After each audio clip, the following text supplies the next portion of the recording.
Here's a destination that's been on my list since I first got my drone. There are a lot of hazards to be aware of, so that's why I wanted to make sure I knew what I was doing. This is where the East Verde River and the Ellison Creek have cut through Diamond Rim. Ellison Creek comes from the far side, the East Verde River from this side, and the two converge and then head downstream towards Beaver Valley.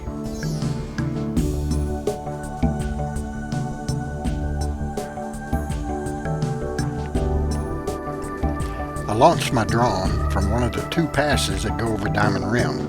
This one was off Houston Mesa Road. The other pass is over Paiute Draw. Once you go over the pass, you're in Ponderosa country. Before, you're in PJ country, Pinyon Juniper.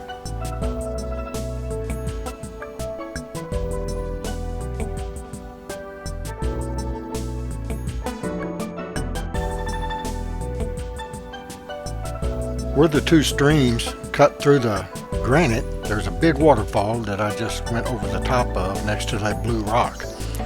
I've got lots of video from the ground as we hiked up from Waterwheel, which is just beyond where all those trees are. A lot of good pools here to swim in, but most people head on up to Cold Springs. It's a pretty good hike. If you look right at the bottom of the screen, you'll see the waterfall. It's about 10 or 15 feet straight down. And there's the burn scar from 2009.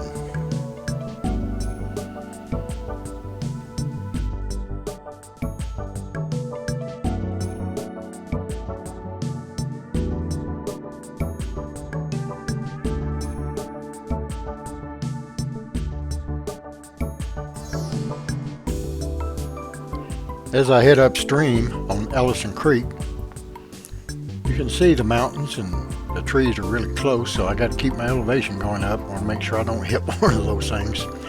And if you watch closely, you'll see people hiking on the way up. There's about 4 on the other side of the creek right there and 1 on this side hiking up.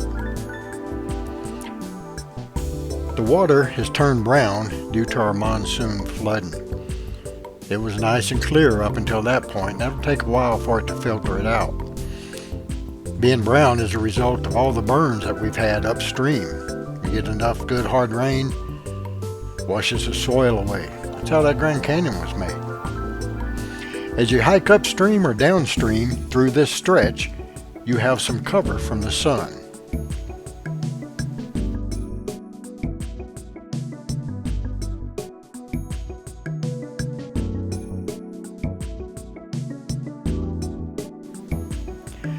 This entire section had a flash flood in 2017 as a result of the Highline fire and a big thunderstorm that hit on that area. It did not rain here, and people were unaware of the flood that was coming down. As a result, a family of 10 members were killed in the flash flood. A lot of people were stranded in trees, on rocks between the flood, and it took a couple hours for it to go down, and then several days of digging through debris to find all the bodies. Now this was recorded about 9:30 in the morning. There was hardly a cloud in the sky. At 12:30 at our house we got a shower, and they continued to build the rest of the day. But you can see what attracts everybody here. You see the water's much clearer, and it's fueled by a spring upstream that runs all year round. When I got back and reviewed my video, I saw there were power lines that ran across this area. Thank goodness I was high enough to miss them. So I'll have to be aware of that next time.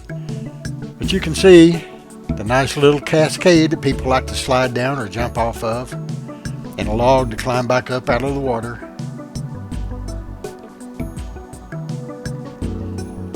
And just at the top of this granite is a fence for private property, which is now owned by the Arizona Game and Fish Department.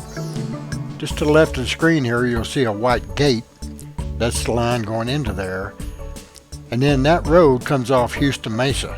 And a lot of people hike up that road to get here. rather than paying a $10 daily fee to park in the parking lot.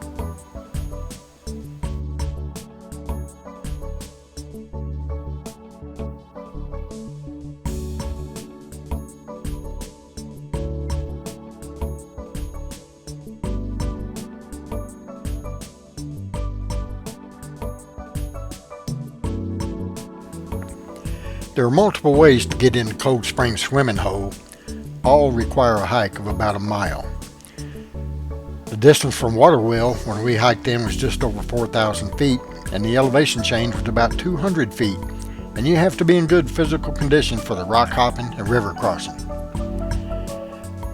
There are about 3 different ways you can get in there. 2 of them you have to pay a daily fee of $10 to park. The other one is parking on Houston Mesa Road and hiking in on the road you see on the right.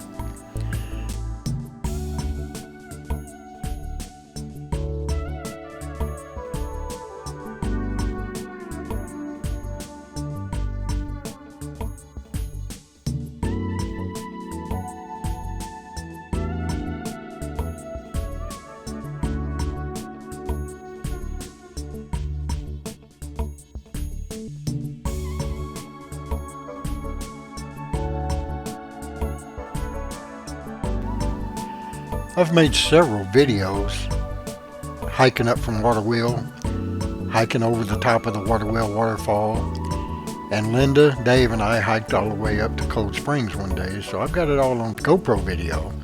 So this is the first time I flew it, so now you can get a different perspective.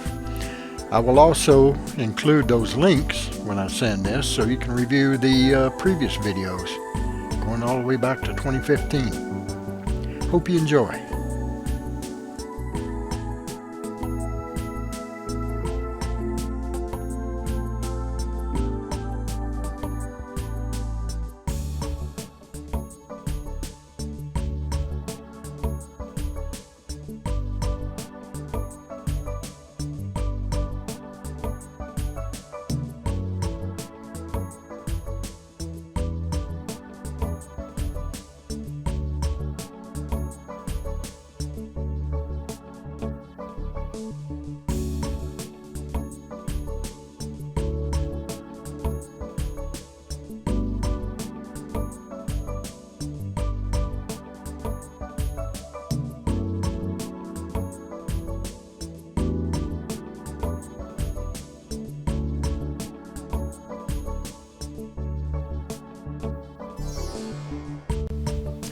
And here you can see Beaver Valley in the distance, just about a mile away, which is where we live. It's a great spot. We love it.